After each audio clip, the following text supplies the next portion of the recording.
Why did I just buy the Sony FX5 when on paper it's actually quite a difficult camera to justify? There are cameras out there with open gate that cost half the price. You can practically buy 3 Nikon ZRs for the same amount of money, and the FX3 is still absolutely everywhere. So what are you actually paying for with the FX5? Because I've just pre-ordered one, and after using the Nikon ZR for the last 9 months, I think I've realized there's quite a big difference between a camera that gives you an amazing image and a camera you can confidently take onto basically any job. And depending on what you shoot, that difference could either make the FX5 completely pointless or easily worth that extra money. So let me explain why I bought one and why you might want to as well. This video is sponsored by Audio, which we'll get back to later. So I've had the Nikon ZR for the past 9 months now, which actually sounds crazy. And that's probably getting close to a record for me for the longest camera I've ever owned, because I swap cameras ridiculously quickly. So I think that in itself is probably quite a big compliment to how good the ZR actually is, especially for its price. It punches way above its weight, and I'm definitely not selling it anytime soon, because the image that thing can produce for the money is ridiculous. But there are certain things it just doesn't do particularly well.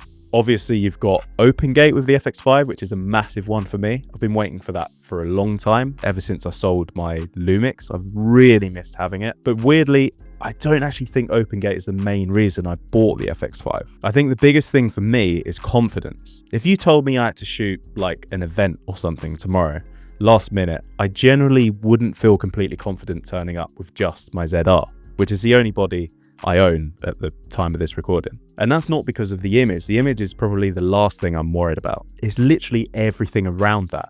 It's the exposure that can be difficult to judge. And then you've got this weird codec situation. The Red RAW looks incredible, but the files are absolutely massive. And then on the other side, you've got the H.265 files, which are tiny, but personally, I just don't think they look particularly good. So you've got these two extremes with nothing in the middle. I did a job recently where I was just being paid to shoot. I wasn't editing. At the end of the day, the footage would go over to the editor. Am I sending him 2 terabytes worth of Red RAW that he might not have even known how to deal with? Or am I sending him these mushy H.265 files that I'm not particularly happy with? And I think that's where these camera comparisons sometimes get a bit lost, because if you shoot your own stuff and you edit everything yourself, maybe none of this matters. Shoot Red RAW, buy some hard drives, you'll be perfectly fine. Enjoy the ridiculous image you're getting for the amount of money you're paying with the ZR. But if you're shooting events, handling footage to editors, working with somebody else's production, or you're like with other Sony shooters, for instance, suddenly workflow becomes probably the most important thing.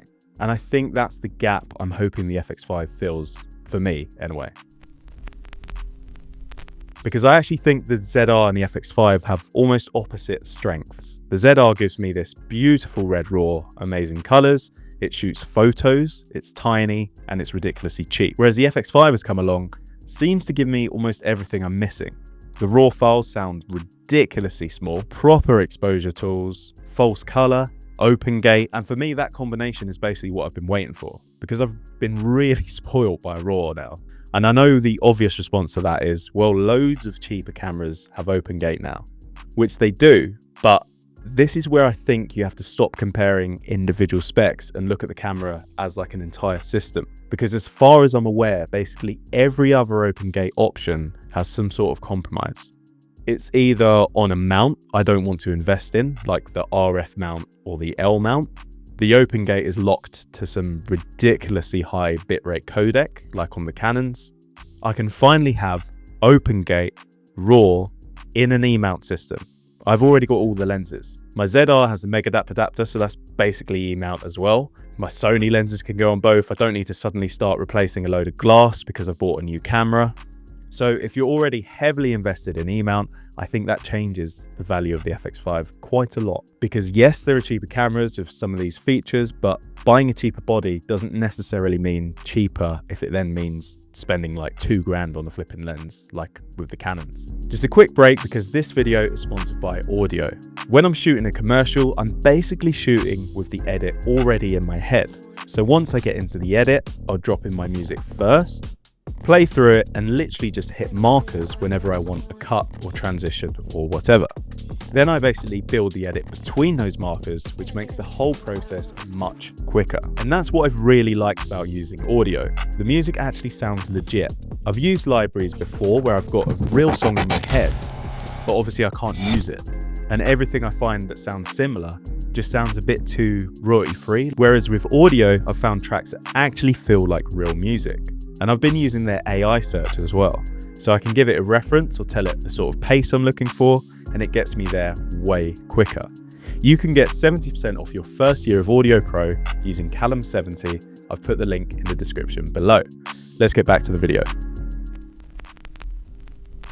And that brings me on to the cameras everyone is comparing this thing to. The obvious one is the Canon C50, and I'm sure it's a great camera. I'm not moving over to the RF mount, and then every time I want an L mount lens, I'm dropping another $2,000. Like people saying the camera's cheaper, but not when you buy a lens. Especially when I've already got all this E-mount glass. And then another problem I've had personally with Canon is the RAW.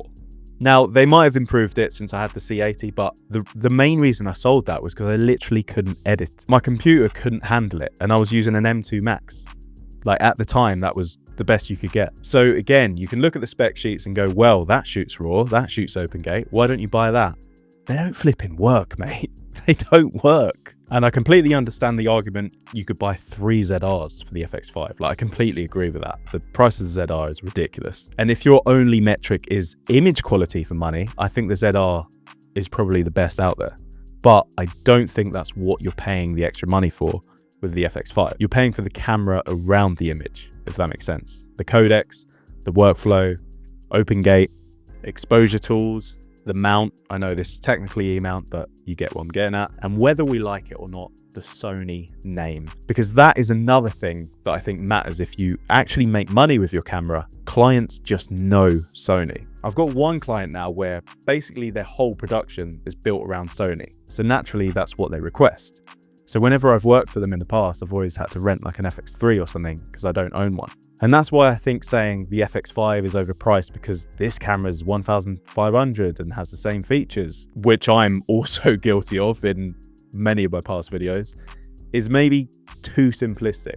If you're buying this camera purely to make YouTube videos or personal stuff, then yeah, I think $4,600 or whatever is a ridiculous amount of money for that. You probably don't need it.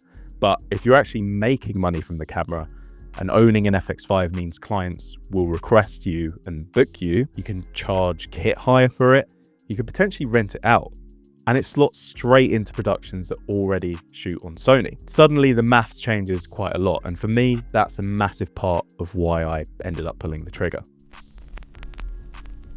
Ironically, the price was actually the biggest surprise when they announced it for me, because if you watched my previous FX5 video, I was convinced Sony were going to absolutely rinse us. I think my guess was somewhere in the mid 5,000s, basically just underneath what the FX6 originally sat at. And then they announced it, and you can get a body without the top handle, because I never used top handle, for around 4,600.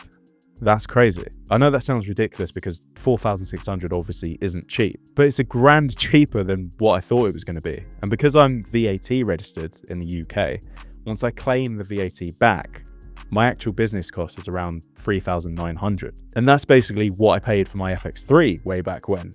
And that was the price point where I just went, fuck it, that's going straight in my basket. I also really like that you can buy it without the top handle, because I never used that on my FX3. It literally just stayed in the box because I always record those DJI wireless mics or recording audio separately. So being able to save the money and not buy something that's probably just going to live in my cupboard is a great option to have. And obviously I'm saying all this just from watching other people's videos and people who actually own the camera. I haven't actually got the camera myself, so this isn't a review. I've bought one, but I haven't used one. I'll do a proper review as soon as it arrives, and it's going to be a completely honest review, because you know how much I've been bashing Sony after the last couple of years. So I'm not going to hold back. If there's anything wrong with this camera, you'll know about it. And there are already a few things I don't like the sound of.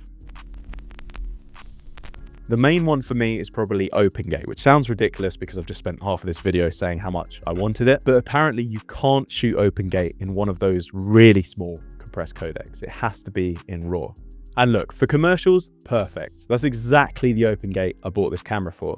My reservation is the other OpenGate, the compressed one that isn't in there. Because I'd also love to just leave the camera in open gate all the time, even filming a YouTube video like this. Shoot it in open gate, pull a vertical version out for Instagram, crop it however I want, because I'm really inactive on Instagram at the moment. And being able to repurpose stuff that easily would generally really help with that. I've also heard the boot time isn't great. Apparently there are times where you have to reboot the whole camera when changing modes, which I don't like the sound of. And I've heard there are some weird playback limitations depending on what frame rate you're shooting in, which would really do my head in. Blackmagic used to do something similar. I don't know if they've changed it now, but say you shot something in slow motion, then you go back to 25 frames per second, but then you want to watch that slow motion clip back. You have to switch the camera back into the mode that you originally shot it in just to watch it. It's little things like that which don't sound important on a spec sheet, but when you're actually using it practically on a job, trying to move quickly, there are things that can become really annoying. So there are definitely things I'm skeptical about, but until I've actually got the camera in my hands, I don't really know how much those things are going to bother me. And this is probably the one thing I want to make clear. I haven't bought the FX5 to replace my ZR. There's basically no chance I'm selling the ZR, he says. I think these two cameras are actually going to complement each other really, really well. The FX5 will probably become my workhorse for like client jobs. Anything where I need smaller files, anything where the client specifically wants Sony, anything where OpenGate makes delivering different formats easier. That's probably the FX5. Then the ZR can basically be the fun camera. Spec ads, personal work, photos, which I actually did a shoot last week, using the photos on that for the first time. Higher end commercials where I want to squeeze absolutely everything I can out of Red Raw. And if you're choosing between the two, I actually think that's probably the question you need to ask yourself. Not which camera has the better specs, but what am I actually going to use this thing for? Because if you're making your own films, shooting spec work, doing YouTube, and you just want the absolute best image you can get for the least amount of money, I don't think you'd find a better camera than the Nikon ZR. The ZR is just ridiculous for that. But if you're handing footage around, shooting events, working with crews, delivering loads of different formats, and working with clients who already know and are requesting Sony, then obviously the FX5 starts making a lot more sense. And that's basically why I've bought one. After selling my Pixus, I've only had one camera body for the last few months anyway, which is crazy for what I do. So there was already a hole in my setup. I've basically just been waiting for the right camera to fill it. And I think this might be it. The ZR gives me the image, the fun. The FX5 hopefully gives me the confidence and the workflow. So together, synergy. But as soon as it arrives, I'm going to properly put it through its paces and see whether all of it actually holds up. Let me know what you think of the release. Have you ordered one? Do you think it's worth the money? Or do you think I've just wasted nearly $5,000? Thanks for watching, and thanks to Audio for sponsoring the video. If you want 70% off your first year, the link is in the description below. And I will see you in the next one.